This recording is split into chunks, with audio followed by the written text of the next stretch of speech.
हो सुद्धा म्हणीनात मला मराठी काय मागतो कोणास ठाऊक. आता मी तुमचा आहे ना, आप्पा तुमचा आहे ना, मी काही बी मागितलं की तुम्ही दिलं पाहिजे, दिलं पाहिजे, देणार. बरोबर आहे, तुम्ही सगळेजण देणार देणार ना. तुम्हाला वाटायला लागले आता पैसे मागतं काही, अजिबात काळजी करू नका. सर्वांनी असे हात जोडा, सर्वांनी जोडा. म्हणा माझ्या मागे, हे भगवंता तुम्ही आम्हाला 24 तासाचे अनेक दिवस दिले. या 24 तासातील दररोजचे कमीत कमी 24 मिनिट तरी मी तुमच्या सेवेसाठी देणार म्हणजे देणारच.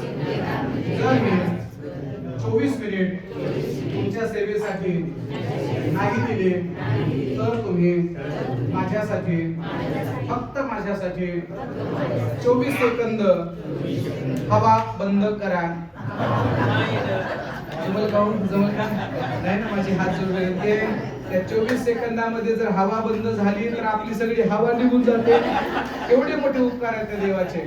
म्हणून मी दिवसभर देवाकडे बसा अजिबात म्हणणार नाही. तुमचं काम करा, तुमचा व्यापार धंदा जे काही असेल ते करा. कामामध्ये काम, काही म्हणा राम, पण दररोजच्या 24 तासातले कमीत कमी 24 मिनिट म्हणजे ऍव्हरेज एक अर्धा तास तरी तुम्ही आपल्या देवासाठी आणि धर्मासाठी दिलाच पाहिजे, आणि तुम्ही द्याल अशी अपेक्षा व्यक्त करतो. आणि याच ठिकाणी माझ्या वाणीला पूर्णविराम देतो.